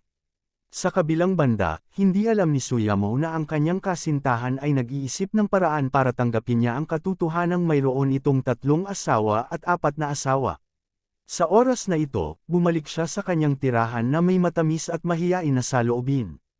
Pagkapasok ni Suyamo sa pinto, nakita niya si Exi Mengjiao na nakatayo hindi kalayuan sa pinto, nakatitig sa kanya. Ate Yamo, umunlad ka na ba hanggang dito? Ano? Tumingin si Suyamo kay Exi Mengjiao na may pagkalito. Nakita ko lang kayong dalawa na magkayakap at naghahalikan sa ibaba. Ate Suyamo, pinabayaan mo ba ang munting security guard na iyon na mabilis na makapunta? Tanong ni Exi Mengjiao. Sa kanyang opinyon, ang kanyang sister Yamo ay isang napakatalino na tao. Kahit na siya ay nasa isang relasyon kay Huang Feng, siya ang may hawak ng inisyatiba. Hindi niya hahayaang mapunta si Huang Feng ng ganoon kadali. Sino ang nakakaalam na ngayon, mukhang hindi si Sister Yamo ang may hawak ng inisyatiba. Bukod dito, hindi nagtagal bago nakarating si Huang Feng. Dahil dito, medyo nalungkot si Exi Mengjiao, bagamat wala itong kinalaman sa kanya. Nang marinig ang mga salita ni Exi Mengjiao, lalong namula ang mukha ni Suyamo. Hindi niya inaasahan na ngayon lang talaga nakita ng kapatid niya ang eksena. Gayunpaman, halatang mali ang pagkakaintindi niya. Hindi niya hinalikan si Huang Feng. Siguro dahil sa layo. Gayunpaman, hindi alam ni Suyamo kung paano ito ipapaliwanag. Masasabi ba niya na hindi niya hinalikan si Huang Feng, ngunit hinalikan lamang niya ang pisngi ng isa't isa? Sa opinyon ni Suyamo, walang gaanong pagkakaiba, kaya ang tanging nasabi niya ay, huwag mo itong gawing masama. Pagkatapos noon, inibon ni Suyamo ang paksa at sinabi kay Exi Mengjiao, nga pala, nasaan si Mazo? Bakit hindi ko siya nakikita? She's the same as you. Pinuntahan niya ang manliligaw niya. I took her to cook soup for half day. Kawawa naman ako lang ang nag-iisang aso dito. Masyado silang masungit, sabi ni Exi Mengjiao na may pighati at galit. Kung gayon dapat kang pumunta at maghanap din ng isa. Ibinaba ni Suyamo ang kanyang bag at casual na sinabi kay Exi Mengjiao. Labis siyang na-curious sa taong makapagluluto sa kanya ng sopas ni Mazo, ngunit hindi niya ugali na magtanong tungkol sa privacy ng ibang tao, kaya hindi siya nagtanong. Kabanata 677. Pero hindi ko alam kung nasaan ang Prince Charming ko. I can't just randomly find someone on the street, Exi Mengjiao pouted. Oy, ang ating Mengjiao ay nagsisimula ng mag-isip tungkol sa paghahanap sa kanyang prince. Charming, nakangiting sabi ni Suyamo. Si Ate Yamo, nagbibiro ka siguro. Nahihiyang sinabi ni Exi Mengjiao, nakikita ko na lahat kayo ay may gusto kayo, ngunit ako lang ang wala. Sobrang hindi komportable na pakainin ng dog food buong araw. Kung sasabihin mo sa sinuman sa kabisera na gusto mong makipag-date, magkakaroon ng mahabang pila ng mga tao na pumipila para manligaw sa iyo, sabi ni Suyamo. Nagmamalaki ka, kung ikaw, pwede, sinabi ni Exi Mengjiao, at saka, ayoko sa mga mayayamang lalaki sa kabisera. Lahat sila ay mayabang at iniisip na sila ay mga pinili ng Diyos. At saka, pareho kayong natagpuan ni Fox Tang ang inyong tunay na pag-ibig sa Jiangzhou. Hindi ba't minamaliit mo rin ang mga arrogant na iyon sa kabisera? Sabi ni Exi Mengjiao. Paano pareho? Baka nasa kabisera ang Prince Charming mo. Siyempre, posible rin na nasa Jiangzhou siya. Ang hirap sabihin, sabi ni Suyamo. Sige, huwag na nating pag-usapan to. Galit na galit ako kapag pinag-uusapan to. Kapag nahanap ko na ang Prince Charming ko in the future, tiyak na hahawakan ko ang tenga niya at tatanungin kung nasaan na siya. Ang tagal niyang pinaghintay, galit na sabi ni Exi Mengjiao. Tumingin si Suyamo kay Exi Mengjiao at medyo naaliw. Inisip niya ang kanyang sarili at pakiramdam niya ay maayos na siya. Hindi bababasa, hindi siya pinahinti ni Huang Feng ng masyadong matagal bago siya nagpakita. Gayunpaman, hindi nag-aalala si Suyamo, at iyon ang pamilya sa likod niya. Alam niyang hindi sapat ang kanyang kasalukuyang mga resulta para mapabilib ang mga ito. Masasabi lamang na ginawa niya ang mga ito na tumingin sa kanya sa isang bagong liwanag. Hindi niya talaga ginulat ang mga ito hanggang sa magbago ang isip nila. Sa makatuwid, kailangan pa rin niyang magtrabaho ng husto, at ayaw niyang ilagay ang pressure kay Huang Feng. Sa kanyang opinyon, kasi simula pa lang ni Huang Feng sa kanyang negosyo, at hindi niya ito mapipilit ng sobra. Kung nangyari iyon, sisirain siya nito. Ngayon, mas maganda ang kanyang mga resulta kaysa kay Huang Feng, kaya dadalhin muna niya ang pressure na ito. Gayunpaman, nang maisip niya ang tungkol sa kumpanya, napangiwi siya. Ang Changzhou Group ay nakarating kamakailan sa isang bottleneck sa pag-unlad nito. Ito ay isang sitwasyon na makakaharap ng bawat kumpanya kapag naabot nila ang isang tiyak na antas ng pag-unlad. Ang kailangan nilang gawin ngayon ay lampasan ang bottleneck na ito. Sa ganoong paraan, mas mapapaunlad sila. Ang magic weapon para malagpasan nila ang bottleneck ay ang paparating na gamot sa pagbabawas ng timbang. Maganda ang epekto ng gamot na ito. Bukod dito, inimbitahan nila si Li Bindian na maging tagapagsalita upang malagpasan ang bottleneck sa isang iglap. Gayunpaman, siya at si Exi Mengjiao ay hindi nang ahas na garantiya na sila ay tiyak na magtatagumpay. Pagkatapos ng lahat, sa pamamagitan ng naunang bagay, natuklasan na nila na sa lalawigan ng Qing, marami pa ring mga negosyo na napakagalit sa kanila. Bilang karagdagan, naroon din ang Landau Group. Ang mga taong ito ay tiyak na hindi mapapanood ang kanilang tagumpay. Talagang susubukan nilang hadlangan sila. Sa pag-iisip nito, sinabi ni Suyamo kay Exi Mengjiao, Mengjiao, ang ating bagong pampababa ng timbang na gamot ay opisyal na ilalabas kinabukasan. May problema ba? Iniisip pa rin ni Exi Mengjiao ang kanyang Prince Charming. Nang marinig niyang nagtanong si Suyamo, natigilan siya noong una, pagkatapos ay sumimangot at sinabing, walang dapat na problema. Gayunpaman, kamakailan lang ay nakarinig ako ng masamang balita. Hindi tayo sinaktan ng mga taong iyon noong nakaraan dahil kay Li Bindian. Sa pagkakataong ito, mukhang naghahanda silang magkaisa laban sa atin. Nariyan ang anino ng Landau Group. Alam kong hindi. Ganoon kadaling susuko ang Landau Group. Sabi ni Suyamo na may marangal na ekspresyon. Bagamat hindi masama ang lakas ng kanilang kumpanya, kapag marami sa kanilang mga kasamahan sa lalawigan ng Qing ay nagsanib puwersa upang sugpuin sila, sapat na para sa kanila na magdusa. What a persistent guy, Sana ay mali ang mga tsismis na narinig ko, sabi ni Xi Mengzhao. Kailangan pa nating magpadala ng mga tao para mapabilis ang investigasyon. Kung tutuusin, ipapalabas na ang ating bagong produkto. Sa oras na ito, walang anumang gulo, sabi ni Su Yamo. Tumango si Xi Mengzhao. Sa kabilang banda, nang umuwi si Huang Feng, nalaman niyang may dalawa pang bisita sa kanyang tirahan. Ito ay sina Guo Mengan at Tang Mazo. Sa oras na ito, nanunood silang dalawa ng TV kasama si Huang Feng sa bulwagan at nag-uusap. Nang makita nilang nakabalik na si Huang Feng, tumayo silang lahat. Siyempre, hindi kasama si Bai Xiaoro.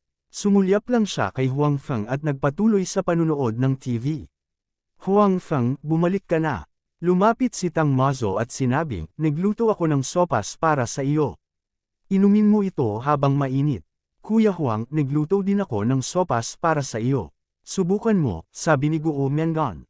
Ang pag-uugali ng dalawa ay nagpaikot muli ng mga mata ni Bai Xiaoro. Medyo napahiya din si Huang Feng. Kagagaling lang nilang kumain ni Su Yamo. Sa oras na ito, may dalawang batang babae sa kanyang tirahan na gumawa ng sopas para sa kanya. Dahil dito, medyo hindi siya komportable. Okay. Bagamat medyo hindi siya komportable, hindi tumanggi si Huang Feng. Kung tutuusin, ito ang kanilang mabuting hangarin. Hindi niya kayang pabayaan ang mga ito. Paano na? Nang makitang nakaupo si Huang Feng sa mesa at ininom ang kanyang sopas, kinakabahang nagtanong si Tang Mazo. Ito ang kanyang unang sopas. Sa isang araw, hindi mabilang na beses siyang nabigo bago siya gumawa ng sopas na maipapasa niya. Gayunpaman, hindi niya alam kung nasisiyahan si Huang Feng. Well, not bad. I didn't expect na may ganyan ka pala. Pinuri ni Huang Feng. Sa katunayan, ang lasa ng sopas na ito ay hindi masyadong masarap. Hindi lang ito may kukumpara sa luto niya, mas masarap pa ang ibang sopas dito kaysa sa kanya. Gayunpaman, halatang ayaw ni Huang Feng na magsabi ng mga bagay na nakakasakit sa pagpapahalaga sa sarili ng mga tao. Hindi niya gustong mapahina ang sigasig ni Tang Mazo. Nakahinga ng maluwag si Tang Mazo nang makita niyang tinapos ni Huang Feng ang kanyang sopa sa isang lagok. Naisip niya sa kanyang sarili na siya ay may talento sa paggawa ng mga sopas. Kinailangan lamang niya ng isang araw upang malaman kung paano gawin ang mga ito. Pagkatapos nito, ininom ni Huang Feng ang isa pang mangkok ng sopas sa ilalim ng naghihintay na tingin ni Guo Mengan. Hindi naman siya masyadong gutom sa umpisa, kaya naramdaman niyang lumaki ang tiyan niya. Kung gusto mong inumin ito, gagawin ko ito para sa iyo bukas, sabi ni Tang Mazo. Tumango rin si Guo Mengan bilang pagsang-ayon. Hindi naman talaga kailangan. Mabilis na sinabi ni Huang Feng, tingnan mo, ganap na akong gumaling. Hindi ko na kailangang uminom ng sopas para masustansya ang aking katawan. Paano yun, Kuya Huang? Napakaraming dugo ang nawala sa iyo. Kailangan mong pakainin ng mabuti ang iyong sarili, sabi ni Guo Mengan. Tama, sang-ayon ni Tang Mazo. Kabanata 678. Sinubukan ni Huang Feng ang kanyang makakaya upang hikayatin sila, ngunit tumanggi sila. Sa huli, hinayaan na lang niya ang mga ito. Kuya Huang, saan ka nagpunta kagabi? Ang tagal ka naming hinintay, pero hindi ka bumalik, tanong ni Guo Mengan. May gagawin ako, sabi ni Huang Feng. Bumilis ang tibok ng puso ni Tang Mazo, dahil noong lumabas siya, wala si Sister Yamo sa bahay. Iniisip ang relasyon ni na Huang Feng at Sister Yamo, nakaramdam ng kaunting pait si Tang Mazo. Dati, dapat kasama ni Huang Feng si Sister Yamo. Gayunpaman, kahit alam niya, walang masabi si Tang Mazo. Pagkatapos ng lahat, kinumpirma ni Huang Feng at Su Yamo ang kanilang relasyon bago ito. Sa mahigpit na pagsasalita, siya ay isang latecomer, kahit na hindi niya inamin na mayroon siyang nararamdaman para kay Huang Feng. Hindi alam ni Tang Mazo kung ano ang iniisip niya ngayon. Bagamat alam niyang nagde-date sina Huang Feng at Su Yamo, hindi niya maiwasang magkaroon ng nararamdaman para kay Huang Feng. Gusto niyang alagaan siya, at gusto pa niyang magluto para sa kanya ng personal. Ito ay isang bagay na hindi niya pinangarap na isipin noon. Gayunpaman, sa parehong oras, alam din niya na mali sa kanya na gawin ito. Pinababa niya ang sarili, at pinababa niya si Sister Yamo. Gayunpaman, hindi niya napigilan ang sarili, at ngayon ay isang hakbang na lang ang nagagawa niya sa bawat pagkakataon. It's fine as long as I don't admit that I like him. Hindi ba dapat may pakialam ang magkaibigan sa isa't isa? Inaliw ni Tang Mazo ang sarili sa kanyang puso. Pagkatapos noon, nag-chat silang tatlo kay Bai Xiaoro sa bulwagan. Noon lang nalaman ni Huang Feng kung bakit hindi siya minamadali ni Bai Xiaoro na magluto ng late na siyang bumalik ngayon. Ito ay dahil nagdala na si Guo Miangan ng isang bahagi ng pagkaing niluto niya para kay Bai Xiaoro. Kahit na ang luto ni Guo Miangan ay hindi kasing sarap ni Huang Feng, ito ay mas mahusay kaysa sa maraming chef sa mga restaurant. Sa makatuwid, si Bai Xiaoro ay nasiyahan sa pagkain, at natural, hindi niya gagawing mahirap ang mga bagay para kay Huang Feng. Kasabay nito, nagulat si Huang Feng nang makitang si Guo Miangan at Tang Mazo, nakakakilala pa lang, ay tila may magandang relasyon ngayon. Maging ang relasyon ni Bai Xiaoro sa kanila ay bumuti ng husto. Hindi alam ni Huang Feng kung ano ang nangyari sa pagitan ng tatlong babae sa panahong ito. Napabuntong hininga na lang siya na kakaiba talaga ang pagkakaibigan ng mga babae. Hanggang sa huli na nang umalis sina Guo Miangan at Tang Mazo. Gusto nilang dalawa na makapagpahinga ng maaga si Huang Feng. Kung hindi, nagtagal pa silang dalawa. Marami silang dapat pag-usapan ni Huang Feng. What a good two girls. How could they be blind at such young age and fall for you? Pagkaalis ni Guo Miangan at Tang Mazo, umupo si Bai Xiaoro sa sofa, sumulyap kay Huang Feng, at mahinang nagsalita. Hoy, huwag kang maglalabas ng kalokohan. Magdudulot ito ng hindi pagkakaunawaan. At saka, kanina ka pa nila tinawag na si Xiaoro ng matalik. Okay lang ba na pag-alitan mo sila sa likod nila? Sabi ni Huang Feng. Hindi ko sila pinapagalitan, ngunit naaawa ako sa kanila. Tanging isang walang pusong lalaki na tulad mo ang hindi nakakakita nito. Ang dalawang babaeng ito ay hindi katumbas ng halaga, sabi ni Bai Xiaoro. Ganun ba? Tumingin si Huang Feng kay Bai Xiaoro at sinabing, sigurado ka bang gusto nila ako? Hanggat hindi sila bulag, makikita nila ito, sabi ni Bai Xiaoro habang iniikot ang kanyang mga mata kay Huang Feng. Hindi ko inasahan na napakahusay ng aking alindog, narcissistically na sabi ni Huang Feng. Narcissist, sinalakay ni Bai Xiaoro, then what about you? Do you like me? Eto na, masasabing nagkita na kami ng tapat. Ikaw. Si Huang Feng ay tila natuwa bigla at medyo kampante. Huang Feng, nililigawan mo si kamatayan. Nang marinig ang mga salita ni Huang Feng, biglang namula si Bai Xiaoro. Siyempre, alam niya kung ano ang ibig sabihin ni Huang Feng nang magkita ng tapat. Ang kanyang katawan ay nakita ni Huang Feng. Ilang gabi na niya itong pinangarap. Ito ang dahilan kung bakit gusto niyang salakayin si Huang Feng kamakailan. Ito ay dahil sa kawalang kasiyahan sa kanyang puso. Habang sinasabi niya ito, ibinato ni Bai Xiaoro ang unan sa kanyang kamay kay Huang Feng. Madaling nasalo ito ni Huang Feng, tumalon at tumakbo sa pintuan at sinabing, napakasama ng ugali mo. Sa hinaharap, sino ang may gusto sa iyo? Kung walang may gusto sa iyo, mas magiging mabait ako at tatanggapin ka. Maari mo akong sundan sa hinaharap. Malinaw na maganda ang mood ni Huang Feng ngayon. Dati, matagumpay ang kanyang pag-amin kay Su Yamo. Pag-uwi niya, may dalawang magagandang babae na nag-aalaga sa kanya. Natural niyang naramdaman na espesyal sa kanya sina Tang Mazo at Guo Miangan. Bagamat hindi siya sigurado kung maganda ba ang impresyon sa kanya ng dalawang ito, medyo proud pa rin siya sa pag-aalaga ng dalawang magagandang babae. Kaya naman, medyo naging kampante siya at nagsimulang manligaw kay Bai Xiaoro. Gusto ni Bai Xiaoro na maabyutin si Huang Feng at turuan siya ng leksyon. Gayunpaman, malinaw na imposible para sa kanya na maabyutin si Huang Feng ngayon. Sa makatuwid, napapanood lamang niya si Huang Feng na buksan ang pinto at umalis. Aalis ako saglit, babalik ako mamaya, dapat magpahinga ka ng maaga. Ang boses ni Huang Feng ay nanggaling sa pintuan. Mas mabuting mamatay ka na lang at hindi na babalik.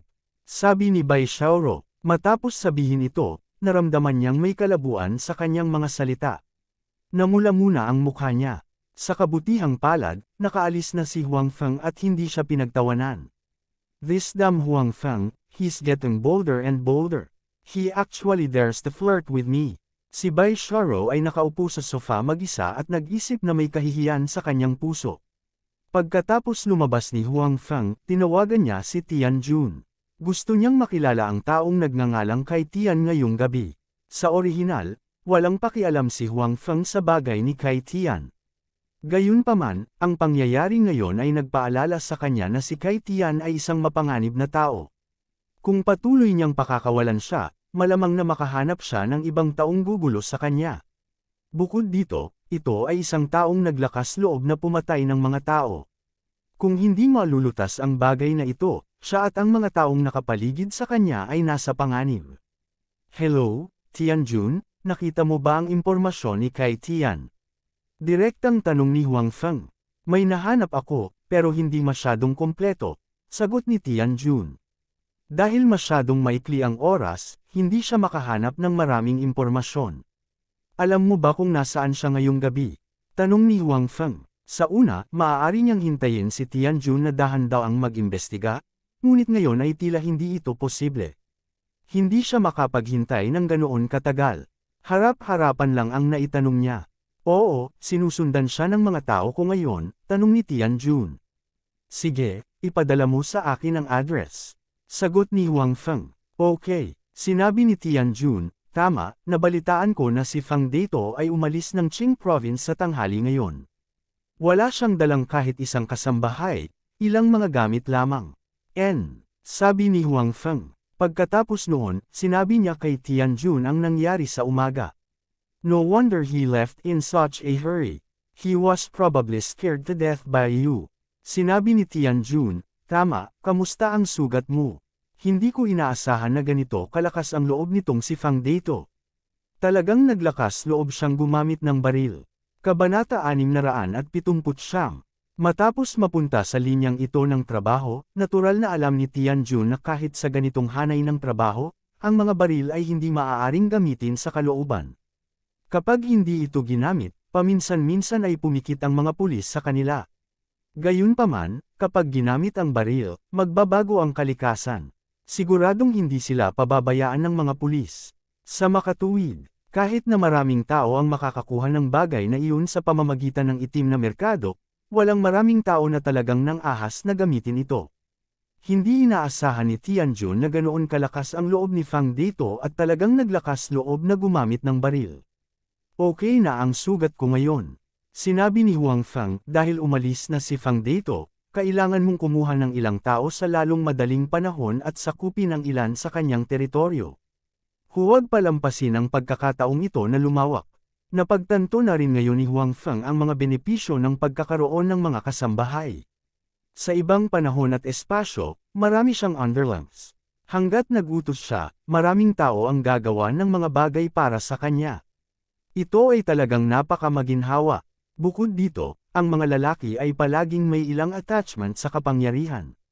Sa makatuwid, sa katotohanan, hindi naisip ni Huang Feng na kunin si Tian Jun bilang isang kampan ngayon. Kasabay nito, labis siyang hinihikayat na palawakin. Naniniwala siya na hanggat hindi siya lalayo, sa kanyang pagkakakilanlan at relasyon kay Secretary Qiu at Direktor Wang, hindi maaapektuhan si Tian Jun. Ginagawa ko na, sabi ni Tian Jun. Sa katunayan, nang makumpirma na umalis si Fang Dato sa probinsya ng Qing, ginawa ito ni Tian Jun.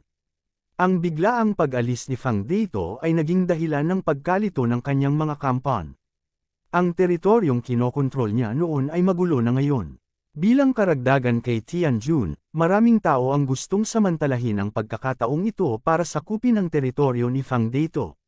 Sa makatuwid, maaaring mahulaan na sa maikling panahon, ang dating teritoryo ni Fang Dato ay hahatiin ng lahat. Ngayon, ito ay isang bagay lamang kung sino ang kumilos ng mas mabilis, at ang mga galaw ni Tian Jun ay halatang hindi masyadong mabagal. Sige, pupuntahan ko muna itong si Kai Tian. Kung meron man, pwede mo akong tawagan. Sabi ni Huang Feng. Okay, sagot ni Tian Jun. Lalo siyang humanga kay Huang Feng. Nais din niyang sundan si Huang Feng mula sa kaibuturan ng kanyang puso. Hindi nagtagal, nakatanggap si Huang Feng ng mensahe mula kay Tian Jun. Siya ang nagmaneho ng kanyang sports car at handa nang makipagkita sa Kai Tian na ito. Sa oras na ito, kasama ni Kai Tian si Pang Chengfo. Nasa isang marangyang private room ang dalawa. Sa pribadong silid na ito, maraming babae. Kasama rin sa kanila ang nurse na nakita niya sa ospital. Gayunpaman, hindi siya nakasuot ng uniforme ng nurse ngayon. Napaka-bold ng kanyang damit, ang Snow White na umuuga sa harap ng kanyang dibdib ay patuloy na umaakit sa mga mata ni Kai Tian. Gayunpaman, si Kai Tian ay hindi nang ahas na tumingin dahil ang babaeng ito ay nakahiga na ngayon sa mga bisig ni Pang Chengfu, at ang mga kamay ni Pang Chengfu ay patuloy na gumagalaw sa kanyang damit. Naglalabas din ng mapang-akit na helanghing ang bibig ng babae. Matiim itong tiningnan ni Kai Tian. Hindi napigilan ng kanyang mga kamay na abutin ang damit ng babaeng katabi niya. Biglang bumagsak ang babae sa kanyang mga braso. Hindi lamang siya nagkaroon ng kahit kititing na pagkasuklam, ngunit pinaikot din niya ang kanyang katawan upang mapadali ang mga aksyon ni Kai Tian. Alam niya ang pagkakakilanlan ni Kai Tian. Kung makakasama niyang mabuti ang young master na ito, hindi magiging maliit ang tip niya. Hindi ganap na gumaling ang mga kamay ni Pang Chengfu. Nang makainom siya ay pinapakain siya ng babaeng nasa braso niya. Gayunpaman, ang proseso ay napaka-erotiko. Ginamit ng babae ang kanyang bibig para ipasa ang alak kay Pang Chengfu. Si Pang Chengfu ay halatang labis na nasisiyahan sa kanyang serbisyo. Hindi ko akalain na ang Qing province mo pala ay may ganoong nurse na may ganoong lasa. Bahagyang humigpit ang kamay ni Pang Chengfu, at biglang tumili ang babae. Tumingin siya kay Pang Chengfu ng malandi, ngunit halos hindi mapigilan ni Pang Chengfu ang sarili at gustong ikumpara ang mga tala sa kanya sa mismong lugar. Ang swerte mo kasi, young Master Pang. Tumingin muli si Kai Tian sa babaeng nasa braso ni Pang Chengfu at sinabing, sa totoo lang, gusto rin niyang subukan ang ganoong babae na may ganoong panlasa, ngunit hindi siya nagkaroon ng pagkakataon ngayon. Siyempre, hindi siya makakatiyak sa hinaharap. Bagamat nasiyahan si Pang Chengfu sa serbisyo ng kagandahan sa kanyang mga bisig, halatang hindi niya nakalimutan ang kanyang pinsala. Kaya, tumingin siya kay Kai Tian at sinabing, paano ang bagay na hiniling kong gawin mo? Mabilis na inilayo ni Kai Tian ang kanyang mga mata mula sa babae at sinabi kay Pang Chengfu, young Master Pang, ito ay medyo nakakalito. Na si Huang Feng ay talagang may ilang mga kasanayan, ngunit maaari kang makatiyak na talagang gagawin ko ito. Sa pag-iisip ng kanyang pinsala, natural na alam ni Pang Chengfu na si Huang Feng ay may ilang mga kasanayan. Sa oras na iyon, wala siyang paraan para makalaya. Gayunpaman, kahit alam niyang may mga kasanayan si Huang Feng, hindi pa rin siya nasisiyahan sa kahusayan ni Kai Tian. Yan lang ba ang meron ka? Napakahirap bang turuan ng leksyon ang isang tao? Panipi, young Master Pang, huwag kang mag-alala. Siguradong papaluhod ako sa kanya sa harap mo bukas at hihingi ng tawad. Mabilis na saad ni Kai Tian. Napagpasyahan na niya na kung hindi pa rin makikitungo ni Fang dito si Huang Feng bukas ng umaga, maghahanap siya ng iba para lampoin si Huang Feng. Bagamat umalis si Fang dito sa Qing province sa tanghali, hindi alam ni Kai Tian ang tungkol sa balitang ito. Hindi siya bahagi ng underworld, at nang umalis si Fang dito, hindi niya ito ipinaalam. Sa makatuwid, hindi alam ni Kai Tian na si Fang dito ay nabigo muli at ngayon ay malayo na. Okay, maniniwala ako sa'yo. Bukas, dapat hayaan mo akong makitang lumuhad si Huang Feng sa harapan ko. Damn, he actually dared to hit me. I will make him regret it. Naisip ni Pang Chengfu kung paano siya nagmakaawa kay Huang Feng sa harap ni Tang Mazo. Galit na galit siya, hindi pa siya napahiya ng ganito. Hindi dahil sa walang mga prinsipe na mas mahusay kaysa sa kanya sa kabisera, ngunit hindi siya kailanman nagdusa ng ganoong pagkawala. Hindi niya inaasahan na sa isang maliit na lugar tulad ng Qing province, talagang magdaranas siya ng ganitong kabiguan. Itong si Huang Feng, sa tingin ko ay pagod na siyang mabuhay. Talagang naglakas loob siyang saktan si young Master Pang. Masyado siyang matapang, sabi ni Kai Tian. Sa kanyang puso, hinatulan na niya ng kamatayan si Huang Feng. Ang nakakasakit kay Pang Chengfu, sa kanyang opinyon, ay walang pinagkaiba sa panliligaw sa kamatayan. Balita ko hinahanap mo ako. Habang pinag-uusapan ni Pang Chengfu at Kai Tian kung paano haharapin si Huang Feng, ang pinto ng kanilang pribadong silid ay binuksan ng walang babala. Isang pamilyar na boses ang pumasok sa kanilang mga tainga. Napatingin sina Pang Chengfu at Kai Tian sa pinto. Hindi nila alam kung kailan, ngunit may dagdag na tao doon, at kilala nilang dalawa ang taong ito. Huang Feng. Ang lakas ng loob mo talagang sumama. Biglang tumayo si Pang Chengfo at sumigaw. Huang Feng, so ikaw. Tumayo din si Kai Tian at nagtatakang sinabi. Hindi niya inaasahan na ang taong gustong turuan ni Pang Chengfo ay si Huang Feng, ang taong nagpahiya sa kanya noon. Kabanata 680. May impresyon pa rin si Kai Tian kay Huang Feng. Bukod dito, hindi masyadong maganda ang impresyon na ito. Gayunpaman, pagkatapos mag-isip tungkol dito ng ilang sandali, naunawaan niya na si Huang Feng ay isang kalasag na natagpuan ni Qiuning Shuang. Sinadya niyang galitin siya. Pagkatapos noon, nang ipagpatuloy niya ang paghabol kay Qiuning Shuang, hindi na niya muling nakita si Huang Feng. Sa makatuwid, mas natitiyak niya na si Huang Feng ay isang hamak na tao. Kamakailan lamang, ang hindi alam ni Huang Feng ay na si Kai Tian, bukod sa sinamahan niya si Pang Chengfu, ay hinahabol si Qiuning Shuang sa natitirang oras. Maganda ang impresyon niya kay Qiuning Shuang. Siyempre, maganda ang impresyon niya sa maraming babae. Ngayon, ang ama ni Qiuning Shuang ay na-promote at naging sikat na big shot sa Qing Province.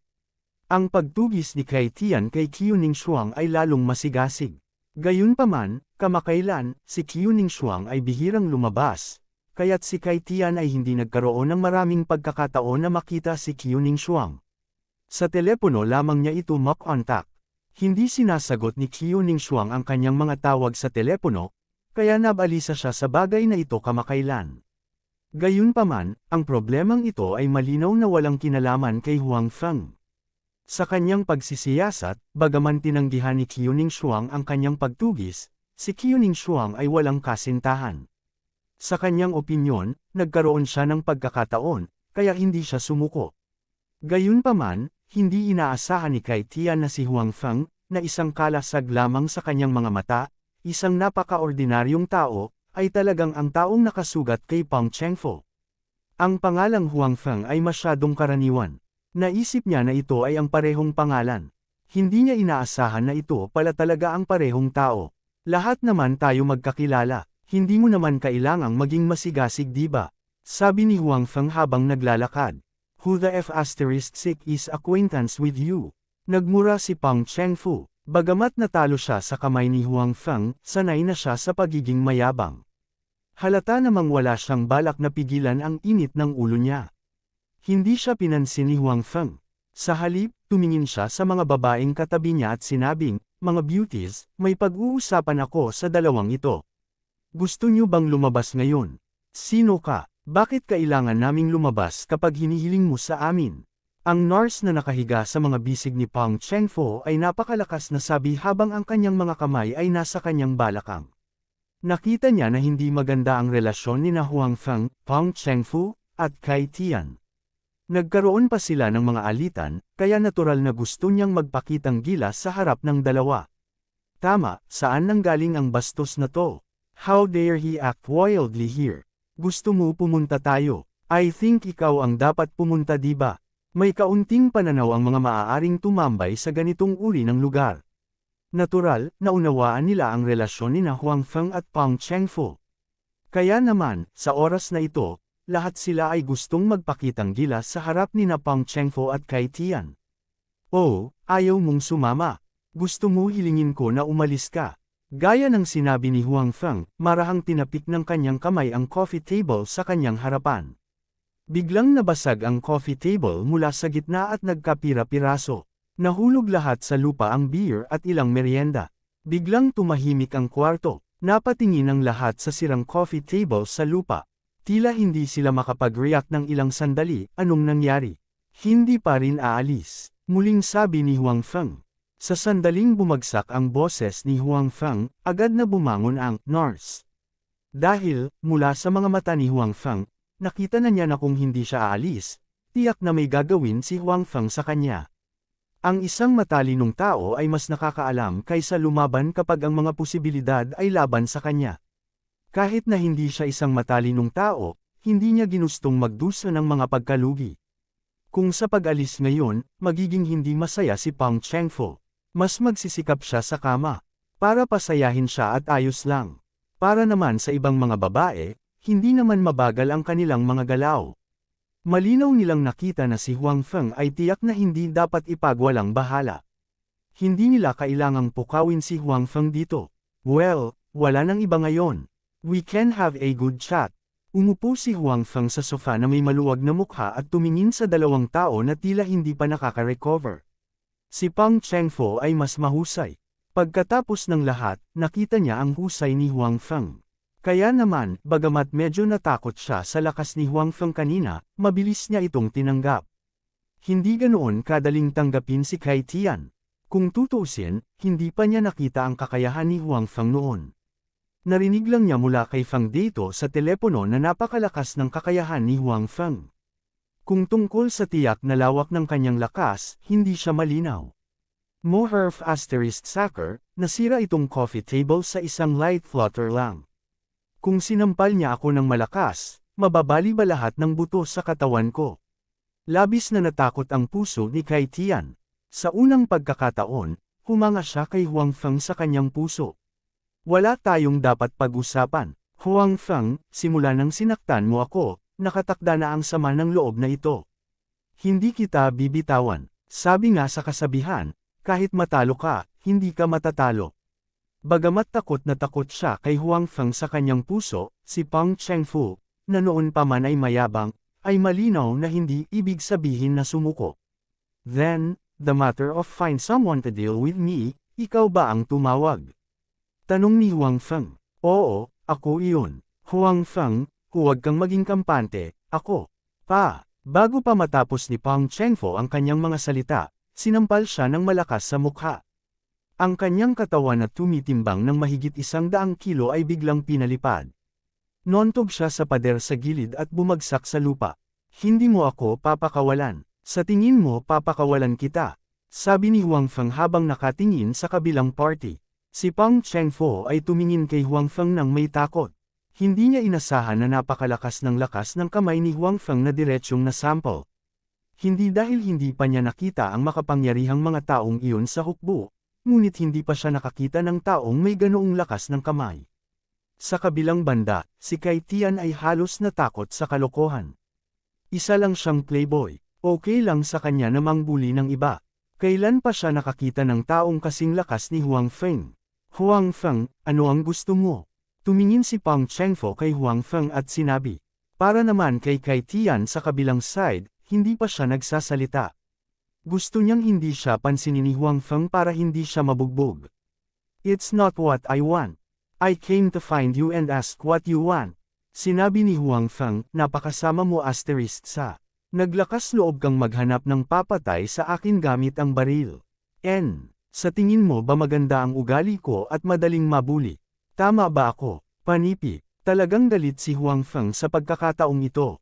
Sa pagkakataong ito, kung hindi niya ito mahanap sa tamang oras, si Tang Mazo ang mabaril. Wala siyang anumang bagay sa kanya na maaaring magligtas ng kanyang buhay sa oras. Kung may nangyari kay Tang Mazo, makokonsensya siya sa natitirang bahagi ng kanyang buhay. Sa pagkakataong ito, dahil natagpuan niya ito sa oras, walang aksidente. Gayunpaman, sa susunod na pagkakataon, at pagkatapos nito, kung siya ay pabaya, kung gayon ang mga tao sa paligid niya ay malamang na nasa malaking panganib. Ito ang ayaw tanggapin ni Huang Feng.